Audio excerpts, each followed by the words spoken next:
Welcome to a Steeler Thoughts Chief Feelings film review. I'm Ajay, and this video will cover the Chiefs' Week 18 38-0 loss in Denver. The Chiefs rested a large number of their starters for this game, but there's still something useful to be taken from the backups on the film, especially people that were hoping that might step up in the next couple years for the Chiefs. As always, this film is broken into chapters, into segments, so if there's a certain segment you want to watch, you can use the scroll bar down at the bottom or the links in the description to find that segment. If you want to watch the whole thing, stick with us right here. Thanks to you all that follow us on social media. We're at STCF715 on TikTok, Twitter, and Instagram. Let's get to the film review. So we start with 12:04 to go in the first quarter. This is the first drive of the game. 0-0. Broncos have the ball, 1st and 10 at the Chiefs' 32-yard line. Let's run this and then we'll break it down. You've got Hicks in the shotgun with the running back behind him. We've got motion over to the right. Hicks fakes the handoff, fakes the end around, and throws a wide receiver screen to Mims, who outruns everybody to the front pylon and scores a touchdown. So let's go back and take a look at what happened on this play. So you've got the Broncos in what looks like 11 personnel. Again, I don't know their personnel very well, but here's a running back, here's a tight end, so that's 11. These three, well, I know these two for sure are wide receivers. I believe this is a receiver up top too. So it looks like 11 personnel. That's one running back, one tight end, 3 wide receivers. The Chiefs are in a base defense. They only have 4 defensive backs: Najee Johnson, Brian Cook, Jaden Hicks, and that's Joshua Williams. They've got Cam Jones and Leo Chenal in at linebacker, and they have Joshua Ajay, who's playing this kind of edge hybrid role. He's playing a linebacker, and he's rushing off the edge. And then they've got 4 down defensive linemen. So they only have 4 DBs. They're not really matching speed with the 3 wide receivers, and especially when you have Troy Franklin here, who's a speedster, and Mims, who's also a speedster. So watch what the Broncos do. They run a play action. So first things first, they run Mims over in motion to the right. And so that kind of brings over Brian Cook, because what the Chiefs are doing here is they're going to be running a cover 1. And since Joshua Ajay is playing like a down lineman, that kind of takes your 5 rushers right there. So everybody else has to man up. So you've got man-to-man here, man-to-man. Right now it looks like Hicks is going to man up and Cook is going to be the deep safety. But as they've got motion, then the responsibilities change. So now you see with Mims moving over, now Cook is going to be one-on-one with Mims. Hicks is going to be the deep safety. Then at the snap, they send their tight end over to the left, which will make him Leo Chenal's responsibility. Then Cam Jones will get the running back. But look at how this is drawn up. So they've got the tight end coming over, and then they've got Franklin, the speedster, coming like he's going on an end around.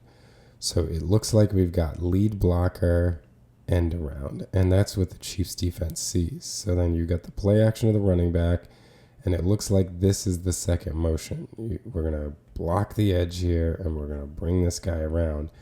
And so watch the Chiefs defenders flow in that direction.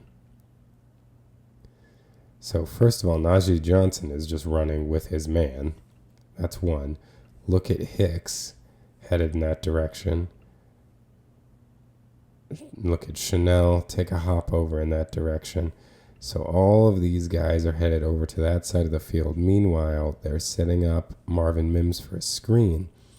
And their lead blockers are the right guard. I think that's Quinn Miners. And then what's really brilliant about this play call is the running back who's coming on the play action. So no one's really paying any attention to him. He's the second lead blocker out here. So why that's important is they're not having one tell for the defense, right, is if you have a bunch of linemen release and come out, they know that there's a screen. But here they just have one guy do it. One lineman comes out, and the other person is someone who no one's going to pay that much attention to, the running back. The only person paying attention to him is Cam Jones because he's his man. But no one thinks it's weird that the running back is coming out here. So they just leak one lineman out.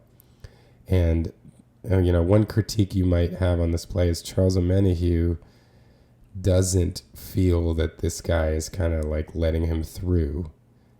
And he continues his rush. Sometimes this is a tell for a defensive lineman that, hey, why is the lineman kind of pushing me through and running by me?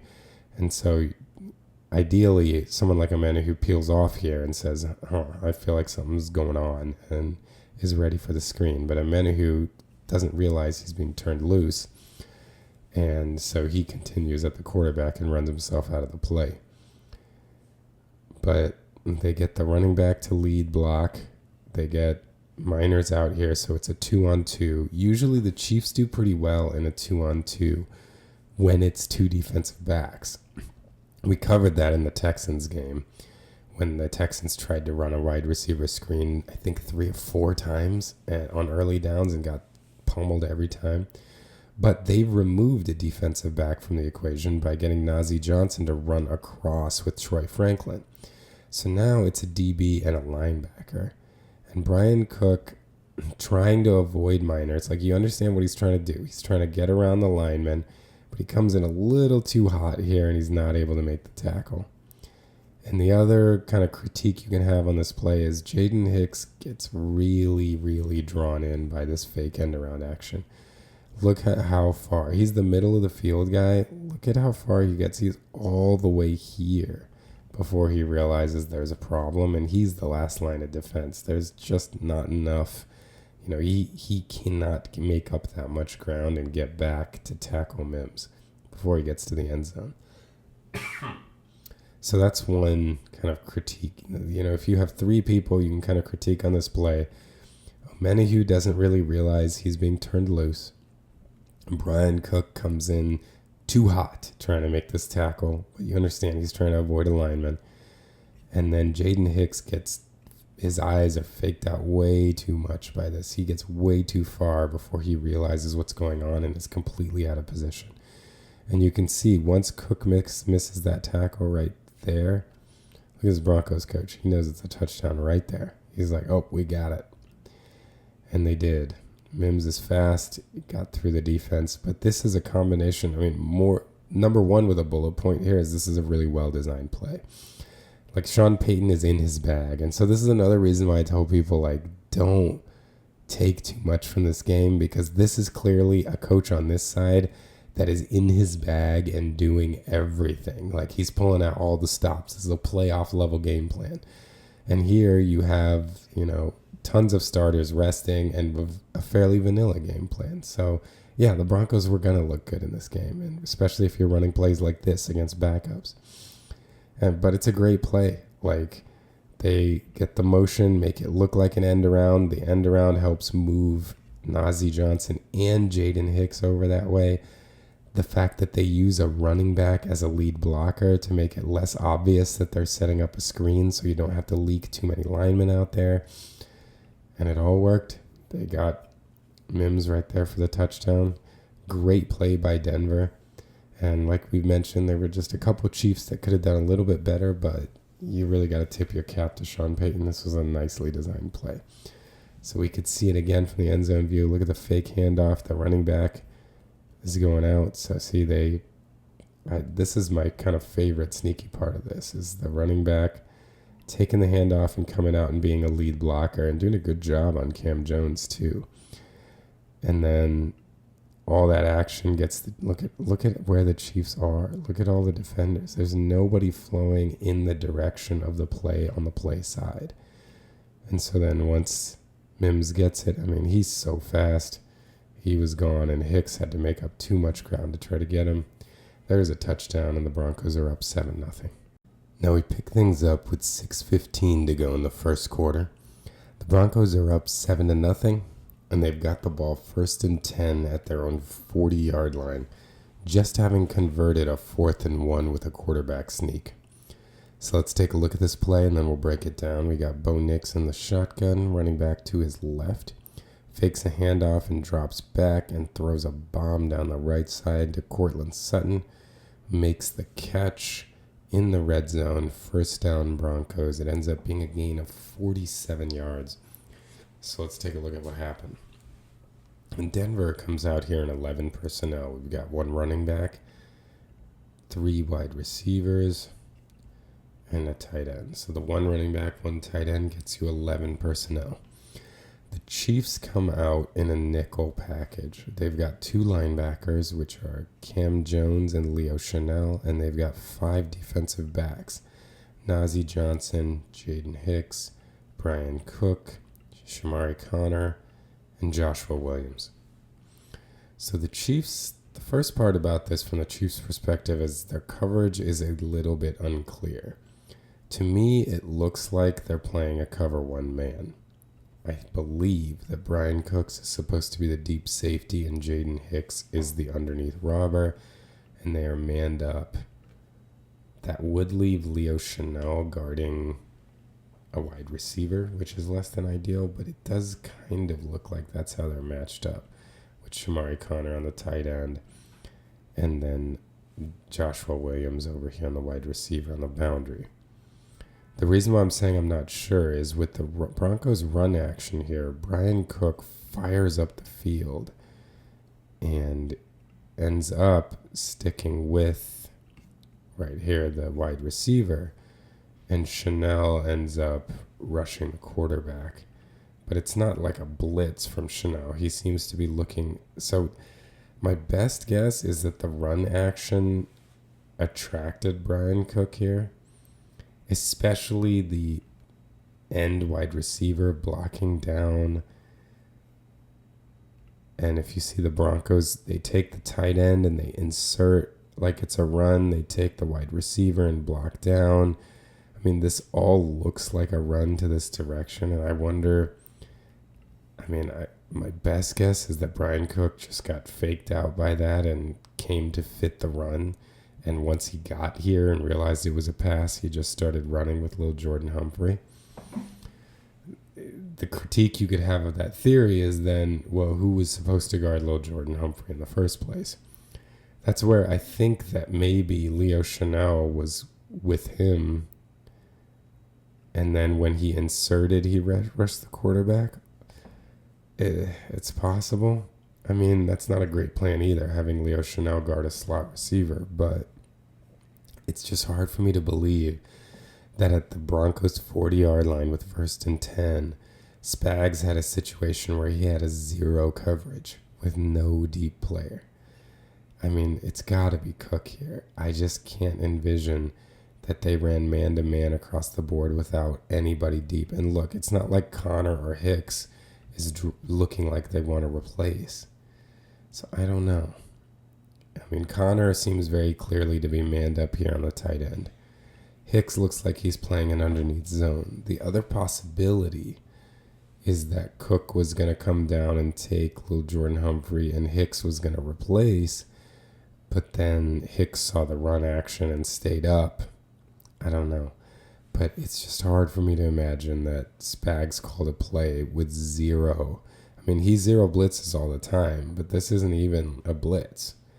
Like, Leo Chanel comes in late to add to the pass rush, but I don't know. Like, this does not look like it's right. Somebody messed up, and my best guess is that Cook was probably supposed to be the deep guy, and he just saw the run action and committed to the run.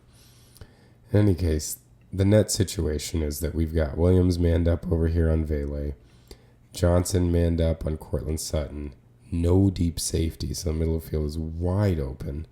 Sutton's running a go, and Vele's running a deep crosser.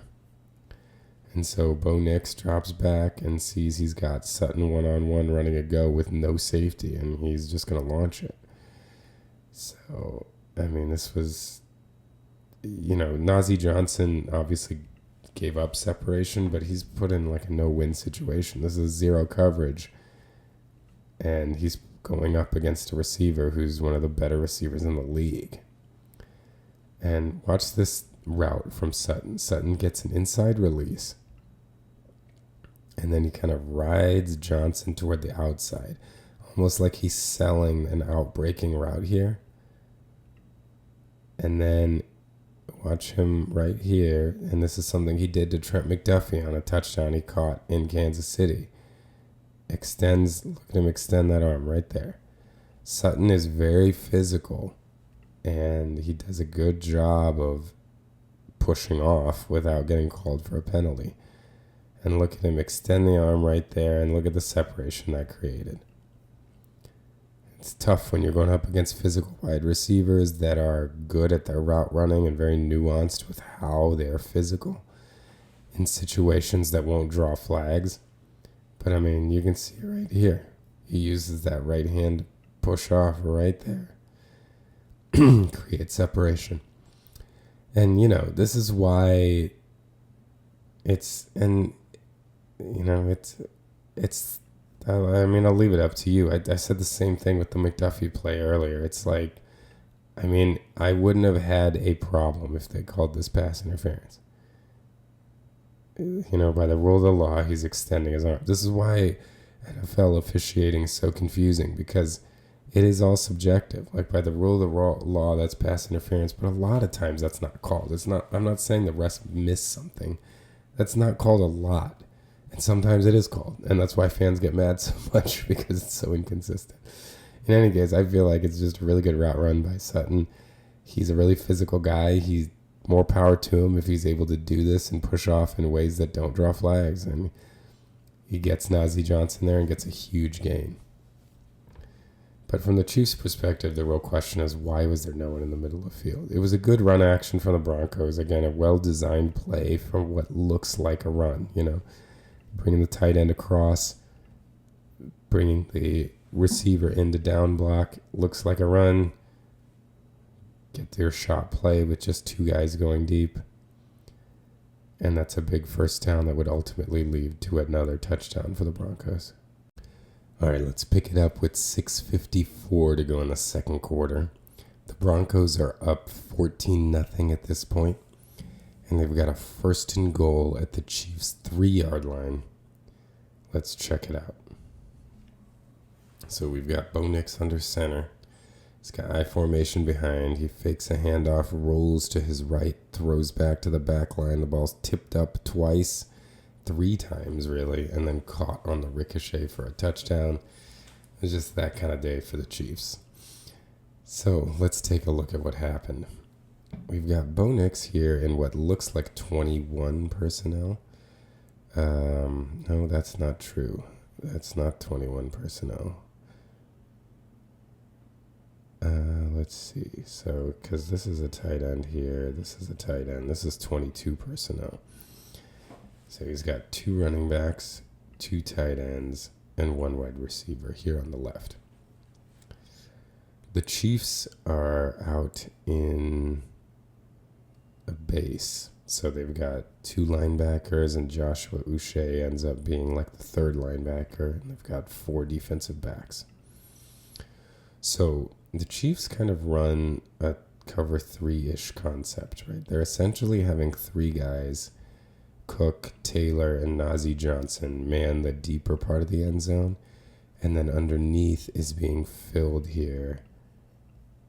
3, and then Uche comes out and takes the flat. So it's like 4 covering underneath, 3 covering behind. And you see the Broncos, they fake their run action and roll Bo Nix, and they have 1 receiver just kind of sitting at the goal line, 1 trying to press toward the corner, and then 1 underneath. So Najee Johnson over here on the tight end does a great job of holding toward the corner. Keith Taylor is in coverage here, so nobody's really open and Uche does a good job getting out to the flat. It looks like what they really want here is you want the fullback to the flat, Michael Burton. But Uche does a good job of hanging on to him. And so as Nix rolls out, then the Chiefs start pressing. And the one thing that happened here is since there was nobody deep in the middle of the field, Cook kind of came to charge underneath to this route, and that did leave a little bit of a void behind him. And so you notice Johnson had the corner covered, but then tight end here is able to work back toward the middle of the field, and since Cook is now vacated, there is a void back here. Nick sees it and throws across his body.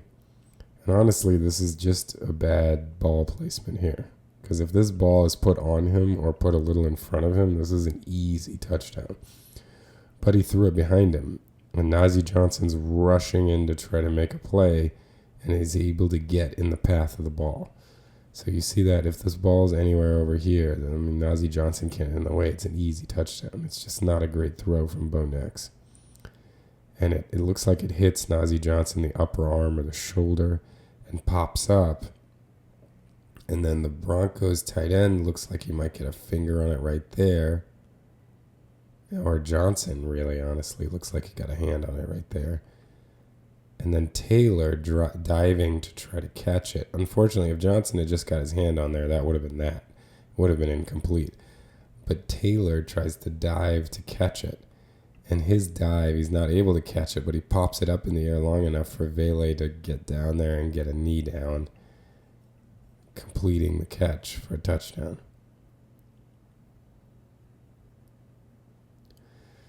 And you can see it from this view. The Chiefs really kind of defended this initial action very well. They've got everybody. You can see Taylor here. Tight end is surrounded. You got a nice triangle around him. But you see Cook coming up, and Cook coming up does leave that space behind, which is where the other tight end then went. And you can see this ball placement. Look here. Look where that ball came in. If that ball's on his front shoulder, if that ball's in front of him, this is a touchdown. But the ball came to his back shoulder, and Najee Johnson was able to get in the way. Ball hits off his arm there, pops up. Looks like it hits him there again, and then right here is where it hits Taylor, which is what popped it up enough for Vele to get under it for the touchdown. And the Broncos went up 21-0 in the second quarter. So we'll pick it up with 5:20 to go in the second quarter, and we finally have a Chiefs offensive play here on the film review. The Chiefs have a 3rd and 5 at their own 35-yard line, and let's take a look at what happens. They're in the shotgun. Wentz has got 3 to his right. He brings Remigio over in motion and sends him back over. He then takes the snap, looking, and he escapes to his left and throws a dart to Remigio for a first down. Chiefs move the ball and get a nice gain there. So let's take a look at what happened on this play. So we've got the Chiefs in 11 personnel. They've got one running back, Samaje Perine. Their tight end is over here. It looks like Peyton Hendershot. The wide receivers are Nico Remigio, Juju Smith-Schuster, and Justin Watson. So the Broncos are playing a cover 1 man, but they are dropping their defensive tackle here. So they actually have 2 underneath defenders. So we've got 1 deep safety. I believe he's underneath, and he will come as an underneath defender, and everybody else is manned up. So we got man-to-man. Actually, I might have called that wrong. Oh, no, that is correct. He's underneath. So he's actually, the safety is manned up here. This is the man alignment. He's an underneath defender. We got manned up, manned up, manned up, and we got a deep safety. So what the Chiefs do, they're going to send Hendershot on a deep curl. Perine is going to run an out route. Over here, the real play design is to try to get Justin Watson open on a drag. So they're going to send Remigio on a post. Then they're going to bring Juju over to try to set a pick and run a drag underneath it. This doesn't end up working the way it's drawn up because the Broncos don't run with their men. They clearly are guarding like inside outside. So basically this defender is going to take whichever of these guys goes toward the outside, and this defender is going to take whichever one goes toward the inside. So this guy over here sees Juju releasing outside and Watson trying to run underneath. So he leaves Watson and just takes Juju. This guy sees Watson coming over here, and so he just takes Watson. So the pick concept doesn't work because of the way the Broncos run this. And so you got Watson coming here underneath on the drag. In any case, Wentz has to come off of it very early. He's worried about the pressure and bails to his left. The thing that looks kind of weird about this play, and I think it's probably that Remigio didn't get enough depth on his crosser. I mean, first thing is that Hendershot's open if Wentz was able to just get a throw off on time, which he wasn't because he was scrambling. And then look at this spacing. This is not good spacing. So something's wrong here. Watson and Remigio are way too close together. And my guess is it's probably that Remigio is probably supposed to get more depth on this post as Watson's coming underneath. But I don't know. It's possible that Watson was just supposed to run this crosser a lot more shallow. He gets depth because he sees the underneath guys here, I'm guessing. And so he gets more depth. And I wonder if Remigio then is supposed to adjust. I don't know. But in any case, you got two receivers kind of in the same area, which is not great.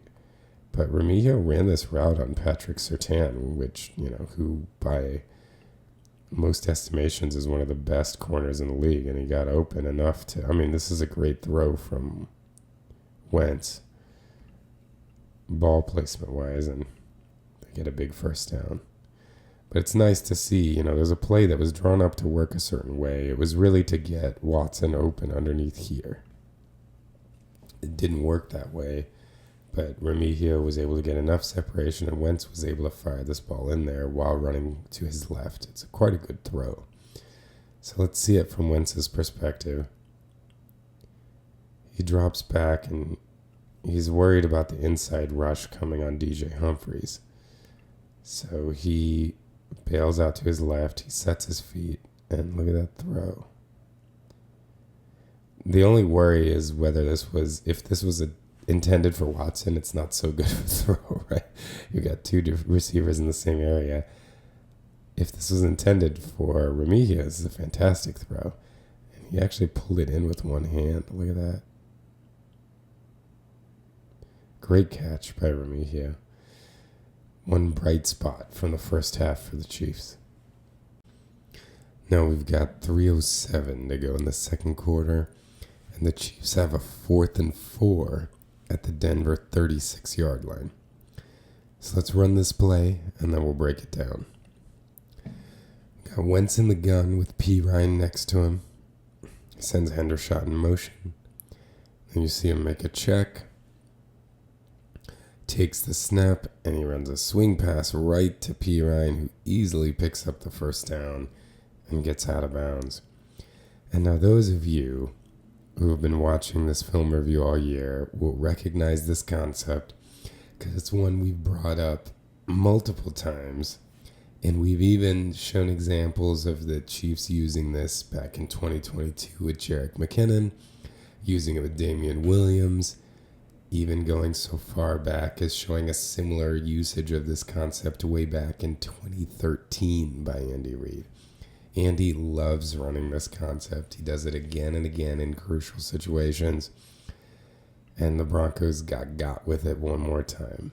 So what does he do? The Chiefs love to run this idea of having receivers on one side of the field run in one direction and sending the back in the other direction against man coverage.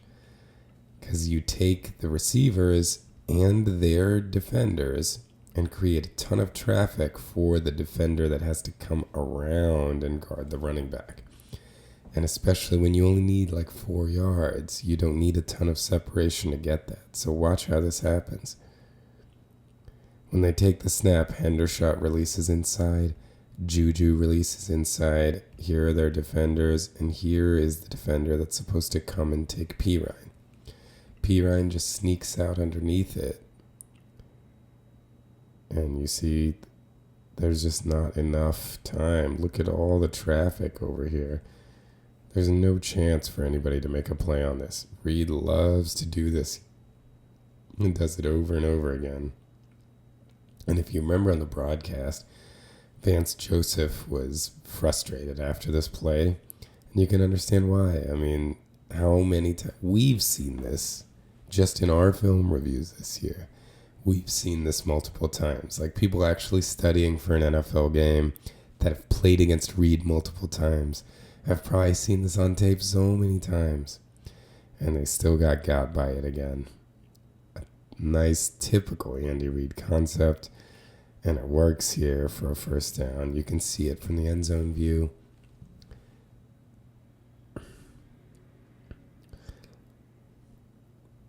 Here's Wentz taking the snap. You see Hendershot coming in. This is the defender that's supposed to run with Pirine. And there's just no chance.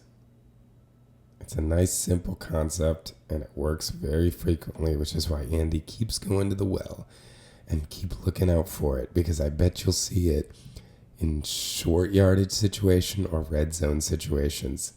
We'll probably see it again during this playoff run. We jump ahead to 32 seconds to go in the first half. The Broncos have a 1st and 20 at the Chiefs' 47-yard line. We'll take a look at the play and then we'll break it down. We got Hicks in the shotgun.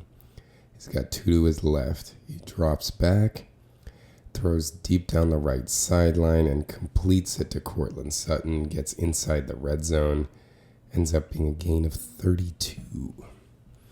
So let's see what happened on this play. The Broncos are in 11 personnel, 1 running back, 1 tight end. The Chiefs have 2 deep safeties. They end up playing a pretty standard cover 2, and they cloud their corners, so they're really giving up the flats. So we've got the corner coming back, 2 deep safeties, each getting a deep half. You got Cam Jones kind of running. It's a little more of a Tampa 2 concept, so he drops a little bit, and then you've got underneath defenders here. So to combat that, the Broncos run, they've got deep, and then they've got a post. Nice concept against cover 2. Try to make the safeties decide. And if you look on the right side, Sutton, Najee Johnson tries to jam him at the line, but Sutton gets off the jam and beats him pretty badly off the line. Look at this separation. Already in a bit of trouble. Sutton reads the cover 2 and smartly goes out toward the sideline. So you have to put the safety in conflict. You're going to have a post coming over the middle. So the safety then is going to have to decide, do I come out to top this route and give up the middle of the field? Or do I kind of hedge my bets? And if Sutton comes down the sideline, the safety's not going to be able to get there in time. So that's what Sutton does. He beats Johnson off the line. I mean, he's already won this route. And then he's widening to make sure that the safety can't get involved. Nick smartly doesn't even try to lead him too much. I mean, this is a big guy, good contested catch guy. He just puts it up where Sutton can go get it, and Sutton gets it. I mean, fairly routine and easy for him. I mean, this was just, you can't miss when you jam a guy like this at the line because you're too far behind trying to catch up. Najee Johnson, unfortunately, gets beat pretty badly off the line. And then look at this separation. Sutton widens it nicely. Safety can't get involved because he's so far over to the sideline. And you put the ball up there, Sutton's going to go get it. And that's what he did. So from Nick's perspective, look down the middle of the field. He saw Sutton wide when he turned right and just let it go. Easy throw and catch for the Broncos there. Jaden Hicks has been a source of hopeful optimism ever since he set foot in Kansas City. It started when he was drafted in the 4th round, and draft pundits were telling us what a steal he was. I believe Dane Brugler had him as a 2nd rounder and said that he was the best safety in the draft in his opinion. Hicks's play throughout the year, making splash plays in his limited role, has only increased the optimism, and his role has slowly increased as well, making us think that maybe he's getting ready for bigger and better things. His play against the Broncos in Week 18 was no exception. He had a couple big splash plays that we're going to cover right now and talk about what Jaden Hicks looks like and what we hope he can be in the future. Let's start with this play here. We're in the third quarter of the game. The Chiefs are down 24-0. There's 11:18 to go in the game, and the Broncos have a 1st and 10 at their own 30-yard line. Let's take a look at this play, and then we'll break it down. So we've got Bo Nix in the shotgun. He's got 2 wide and a tight end to his right, and then he's got a wide receiver motion left. Takes the snap and drops back. He steps up and throws across his body to Courtland Sutton, and Jaden Hicks has a great contest, forces the incomplete pass. So what happens in this play? Let's take a look at the guy that we're interested in here, Jaden Hicks. So he's starting this play lined up, looking like a 2-deep look as the Broncos come in motion. So he started a little closer to the line of scrimmage, and then he's going to drop back as they motion a receiver over to the left. Pre-snap kind of looks like 2-deep coverage.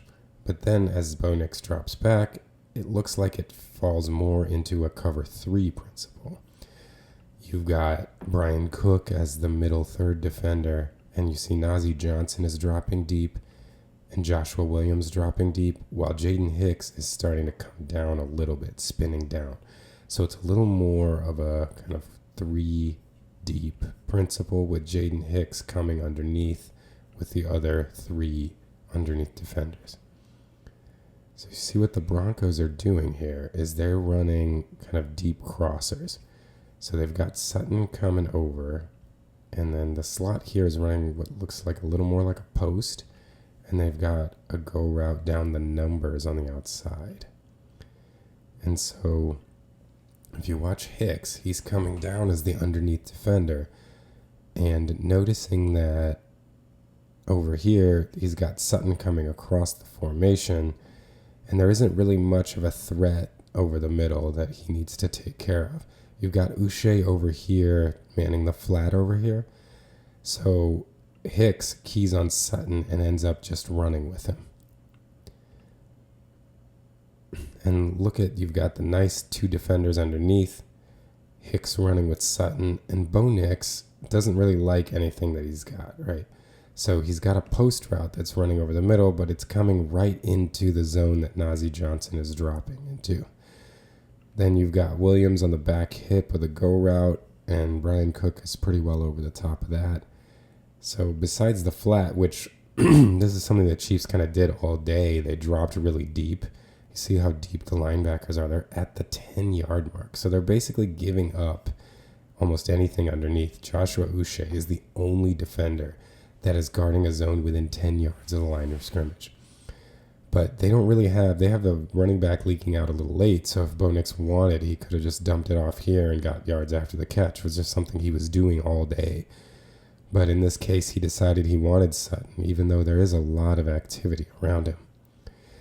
To make, you can tell at this point he was really feeling himself, right? He's up 24-0, but he's stepping up in the pocket this way, and he's going to throw across his body, and look at what he's looking at. You've got Sutton with 3 guys within 2 yards of him. This is what's happening as Bo Nix is making the throw. I mean, hardly an open receiver, but, Nix is up 24-0. He's feeling good about himself. He's like, I'm going to chuck it across my body and see what happens. And it's a pretty good throw. He throws it in a place where it's possible for Sutton to get it. This is a pretty good throw. And the window's not that good, right? He could easily miss this throw over, and if he went underneath at all, there's a chance that this gets picked off. And I just love Jaden Hicks' contest here. This is really the reason why this play is exciting. If Jaden Hicks has ball skills like this, remember, Courtland Sutton, one of the best contested catch receivers in the league. And Jaden Hicks went up, and this isn't an easy catch for Sutton because he's coming across and has to stop and go up for it. But Hicks with a great contest here, much better than you expect out of a safety. And if you remember, the week before, Hicks had a great contest and knocked a ball away against George Pickens. He got called for taunting after that play. George Pickens, again, another one of the best contested catch receivers in the league. So it's not just the play here that's exciting, it's who the play's against. If Jaden Hicks can make these kinds of plays against this caliber of receiver, it's very exciting to see what his potential could be going forward. So we can see this from the end zone view. There's a rotation. Here's Hicks right here. Hicks drops back into that cover 2 look like we said. And then you see Nix. This is how he threw this ball. Look at that. He's coming across, throwing across his body. So, and we saw earlier how small the window was. So you can tell he was really feeling himself. But look at this contest. Here's Hicks draped all over Sutton. It's really good coverage. And the contest makes it impossible to make this catch. I love this as a sign for Hicks going forward. If he's able to play like this, this will be a huge asset for the Chiefs to have this kind of safety and coverage. Now, the other Jaden Hicks splash play comes literally 2 plays later. You might call this the Jaden Hicks 3 and out. It's 3rd and 14 now with 10:50 to go in the third quarter. Broncos still up 24-0. And this is their 3rd and 14 play. We can break it down after we watch it. Bo Nix takes a snap from the gun and he throws a drag route over to Sutton, and Jaden Hicks plants him for a 2-yard gain, forcing a punt from the Broncos. So what happened on this play? You see now the Broncos are lined up here in the shotgun, look to be in 11 personnel with 1 running back and 1 tight end with we've got 4 wide receivers here. So this isn't a tight end, this is a tackle. This is actually, tight end looks to be lined up right here. So we've got 1, 2, 3 wide receivers. There's your tight end.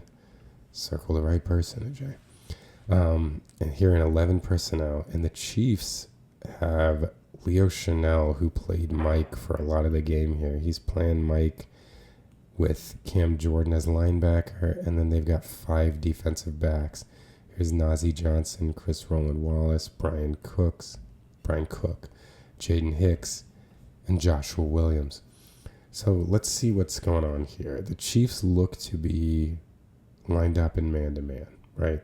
You've got Chanel, Roland Wallace, Najee Johnson, Joshua Williams in man. So this is actually a cover 1 man look. You've got Brian Cook as the deep safety and Jaden Hicks as the underneath robber. But they play match principles as the Chiefs often do, and it's clear that Joshua Williams' responsibility here is to take Courtland Sutton if he stays on his, in the boundary corner area. But if he's going to run with an inside release across the field, he's going to be Jaden Hicks' responsibility, and then Joshua Williams will drop into his zone and try to help on anybody crossing over. So you can see this in action. Joshua Williams is lined up here, man-to-man. And then as you see Sutton come inside Williams, you see him point right there. Hey, take him. I'm passing him off. And so that's where Hicks keys onto him, and now he's Jaden Hicks' guy. So Hicks follows him. Joshua Williams drops back to help on any route that might be coming this way.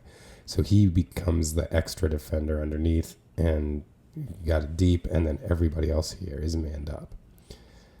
Chiefs often have match principles like this with various rules throughout their defense. But so now Hicks is running across the field with Courtland Sutton, and just look at how he closes when this ball is thrown.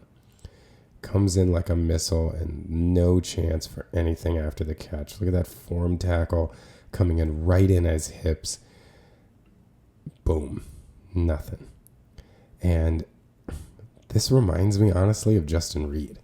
I've been saying throughout Reid's time here in Kansas City that I've always felt that Justin Reid is the best player in the league at coming downhill and laying big hits without committing a penalty. And it looks like Jaden Hicks is learning from the best. I mean, look at that. That looks like Justin Reid just coming down, making a big hit. If you've got a safety that can contest and can come downhill and punish guys underneath from a robber position, that is very exciting. We can watch it from here. Here's Sutton coming across the field. And look at Hicks close. Look, he catches it, gets 2 feet down, no chance to turn it upfield. He just gets nailed, form tackle. You can't help but be excited by the prospect of this guy growing and developing in Kansas City. He was already highly touted, and now you see it, the flash plays when he's got his opportunities. If he's able to develop into this all-around safety that he looks like, he could be a huge asset to the Chiefs defense going forward. So we now move to 11-13 to go in the third quarter.